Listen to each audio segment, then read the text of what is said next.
Boa noite. Boa noite. Seja bem-vindo, doutor Carlos.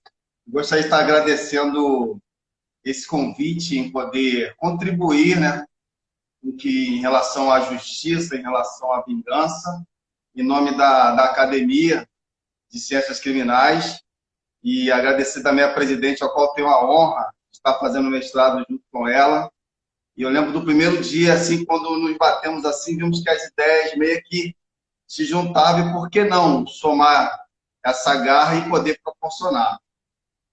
E hoje eu vou estar podendo contribuir através da psicologia, todo esse ganho que eu venho tendo no atendimento psicológico e passar para vocês aí um pouquinho de como é esse sentimento de vingança. Vamos Pois lá? é, Carlos. Eu queria que a gente começasse esse bate-papo, né? Só relembrando para essas pessoas que estão nos assistindo um pouquinho a história da vingança, né? Que vem ali, a vingança inicialmente ela era divina, né? As pessoas acreditavam que se desobedecessem às leis de Deus, elas seriam castigadas. Nós tivemos aquele período também da vingança privada, né? Que era a vítima, os familiares que se vingavam. E Sim, sim. seguido da vingança pública, né? E a gente às vezes tem também essa questão da vingança que não está bem no âmbito da justiça criminal, que é o que a gente vai dar o enfoque principal hoje à noite, né? Porque tem a vingança, assim, às vezes de uma, digamos assim, de uma atitude que um colega teve, de uma atitude de um vizinho, mas hoje nós vamos falar especificamente do sentimento da vítima no âmbito do processo criminal. O que é que ela sente, o que é que ela quer, ela anseia por justiça ou pela vingança. Então, eu queria que você começasse falando que apesar de você ser como eu, advogado criminalista, mas eu gostaria que você colocasse para a gente esse lado do psicólogo. Você, quando atende a vítima, o que é que você escuta dela? Como é que ela expressa esse desejo? Isso. Eu gostaria de iniciar em falar o seguinte: a justiça é o desejo punitivo através de uma instituição. Já a vingança é o desejo punitivo através das suas próprias mãos. O que ocorre? Já existem estudos neurais que diz que traz uma satisfação enorme para o cérebro a vingança. Olha que coisa, traz uma sensação para o cérebro. Só que adivinha, essa sensação ela é temporal e ela traz mais, como é que eu posso dizer? Ela é mais prejudicial do que benéfica. Embora essa satisfação é bem satisfatória, mas ela traz uma reação ruim. Por isso que ela é meio controversa. É um sentimento negativo e que tem o desejo de que reparar. Um exemplo, teve um parente que foi morto. A pessoa que, na verdade, é a vítima, ela tenta equilibrar isso. Eu quero que ele também tenha um parente que morra. Esse sentimento o consome. Nisso que ele consome, traz ele outros danos. Existem dois tipos de vingança. Existe aquela vingança externizada, eu quero que aconteça o mesmo com ele para dar um equilíbrio. E existe aquela vingança que eu vejo muito no consultório. É aquela que o paciente ele canaliza, ele fica convivendo com aquela vingança interna, onde ele começa a somatizar. O que é isso? Uma automutilação. Vou dar um exemplo bem específico sobre isso. Aquela criança que tinha um pai alcoólatra e a vida inteira ele passou por aquele momento. Ele pensou, eu poderia matar ele e resolver isso. Ele não fez. Porém, ele canalizou todo aquele sofrimento e ele vem mutilando isso e somatizando todas as reações. Ou seja, essa vingança é ruim para ele, porque ele canaliza. Aí ele tem que tratar isso em consultório. Ou seja, se você não observar, você está se punindo porque está se vingando do fato lá atrás. Eu vejo isso muito no consultório. Agora, um outro exemplo também muito bom, eu vejo na mediação. Isso é bem interessante. A mediação, nós sabemos que não é o Estado que vai decidir por eles, onde ali ambas as partes que vão dialogar, verbalizar o que seria bom para ambos. Numa separação, numa separação, a esposa fala assim, eu quero tudo que eu tenho direito e não quero deixar ele sem nada. O que está por trás daquilo? Existe uma mágoa. Ela quer se vingar dele, atingindo ele financeiramente. Mas como nós, mediadores, a maioria é psicólogos, assistentes sociais, advogados, nós olhamos com outro olhar. E trabalhamos o quê? O sentimento e aí a fala, naquele momento que ela vai ter. Aí o que a gente descobre?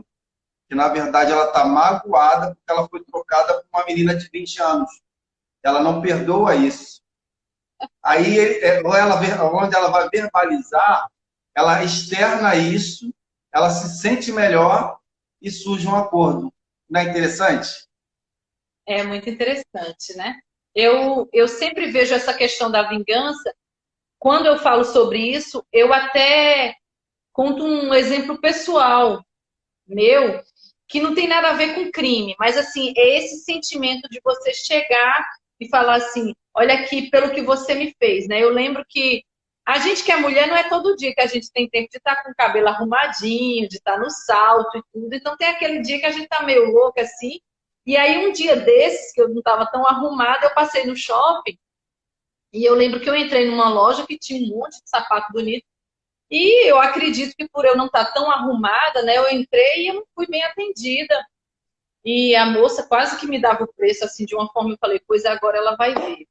Um pá desse, um desse, um desse, um desse. Assim, era a forma que eu tinha de me vingar pelo tratamento que eu recebi, né? Sim. Mas a gente depois vê que isso aí não pode te dar uma satisfação momentânea, mas depois ela traz um sofrimento de novo, porque você vai pensar, se você não é uma pessoa assim, você se deixou levar por impulso, você fez questão de dizer, não, não quero que você me atenda agora, é um outro vendedor, como uma forma de vingança, mas é só aquela coisa imediata, que não é uma coisa que vai durar, né? Então é um sentimento que não é legal. E quando a gente traz isso para a questão, se a gente for focar agora na vítima, dentro do processo criminal,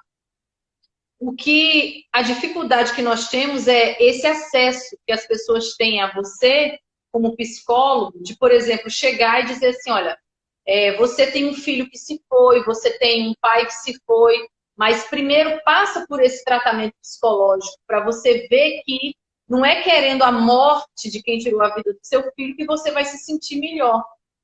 E aí eu coloco isso porque nós sabemos que quando você quer justiça, então é quase como se você diz o seguinte, olha, se a pena para quem tirou a vida do meu filho, ela é de 6 a 20 anos, e o juiz, com toda a sabedoria que tem e experiência, então se por uma primariedade, por não ter maus antecedentes e outros requisitos, ele der uma pena de 6 anos, aí a pessoa vai falar assim, poxa vida, mas foi feita justiça dentro dos critérios da lei, não é?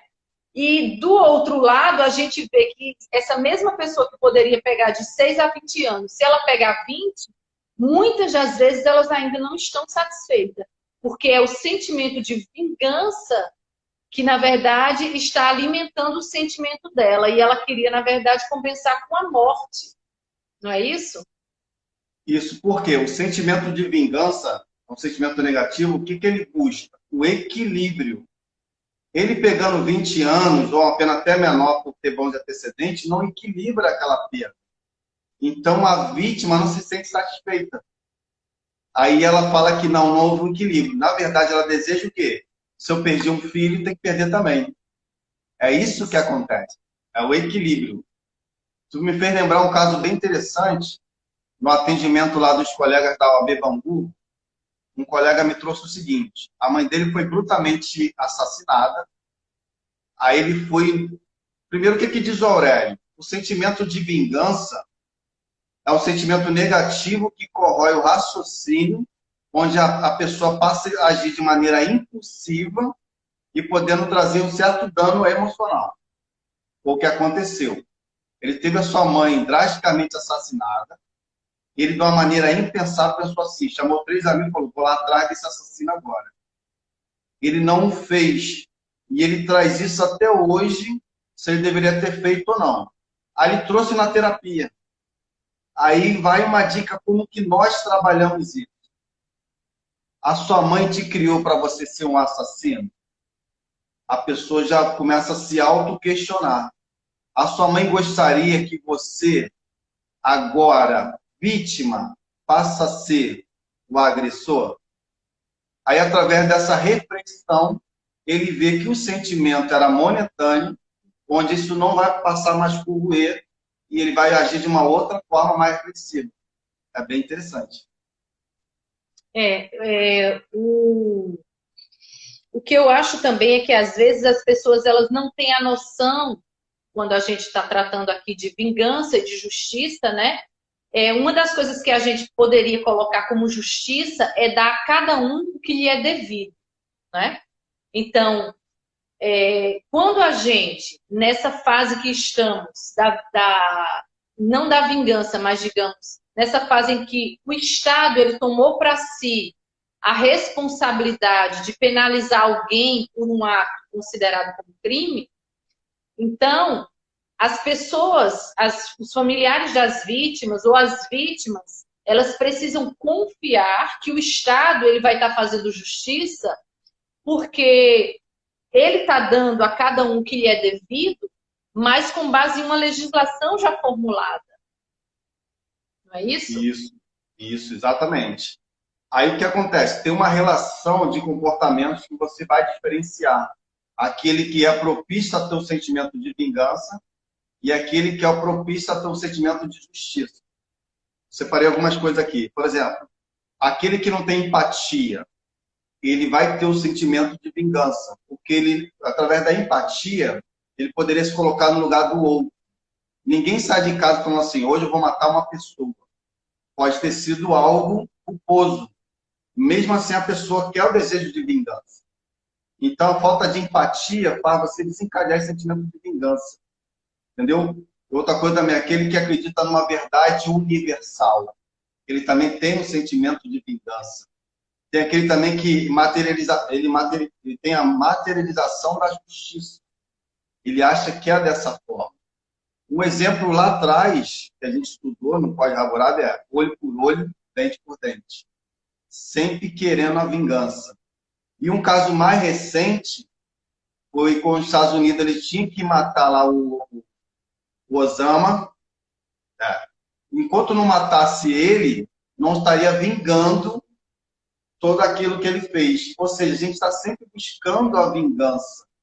Só que esse sentimento de vingança, ele não é bom. Porque ele depois faz você repensar e ver o dano que ele causou. Muitas das vezes o que a gente tem visto é que as pessoas que procuram por vingança, elas que passam por um grande sofrimento, né? Porque elas não terão de volta a vida, elas não terão de volta aquele objeto perdido. Digamos assim, se foi um acidente de carro que se perdeu um objeto, mesmo sem se falar diretamente da pessoa, mas elas nunca estão satisfeitas com aquilo que a justiça vai dar, porque elas sempre acham que mereciam mais. Daí, eu acho bem interessante quando você coloca essa questão da mediação, porque a mediação, ela possibilita que as pessoas elas se escutem, elas recebem as orientações dos mediadores e elas podem, digamos assim, se enxergar, né? Porque eu, como advogada criminalista, muitas das vezes eu gostaria de ter a possibilidade de chegar em um familiar que perdeu uma pessoa e dizer para ele, olha, veja só, o acusado está aqui e você está nutrindo esse ódio por ele, mas você precisa entender que as condições do crime se deram dessa forma e tudo mais, mas a pessoa com esse sentimento de vingança, eu tenho a impressão de que elas estão fechadas. Eu até trabalhei em um caso recentemente, ainda estou trabalhando nele, que a esposa do réu procurou a esposa da vítima para falar com ela, para dizer assim, olha, eu sinto muito, nós perdemos porque você perdeu o seu esposo, o meu está preso, minha família também está sofrendo, de formas diferentes, mas há um sofrimento gerado por um caso, né? E a esposa da pessoa que faleceu, ela está completamente fechada para qualquer tipo de diálogo, né? Então, a gente percebe nisso também uma questão de eu não quero nem chegar perto dela para não dar abertura ao perdão. Quando, na verdade, isso iria curá-la.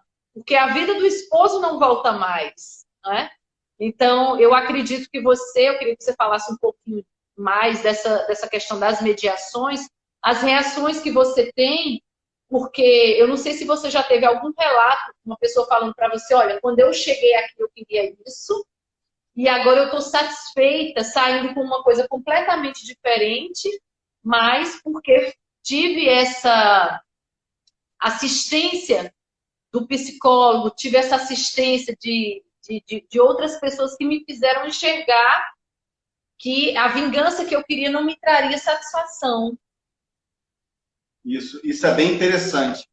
A minha monografia de formação de psicologia foi a dificuldade do mediador, não, a dificuldade do psicólogo quanto mediador.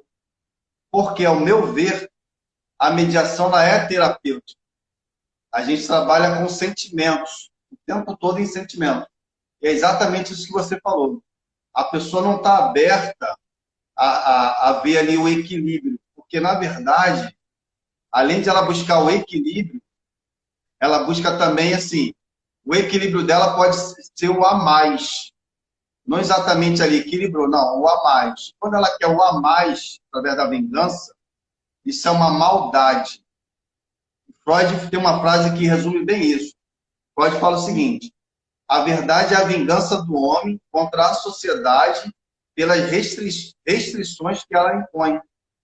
É isso, torna-se uma maldade. Você não quer só o equilíbrio, você quer a vingança, ainda que excessiva. Então passa a ser uma maldade. Voltando à sua pergunta, o que eu vejo muito nas mediações, ainda mais nas mediações criminais, é o seguinte: a pessoa só quer ouvir assim, ó, eu errei, me desculpe. Ele quer uma retratação, ele não quer nem uma reparação financeira, ele não quer nem que a pessoa seja punida, só quer que reconheça e verbalize isso.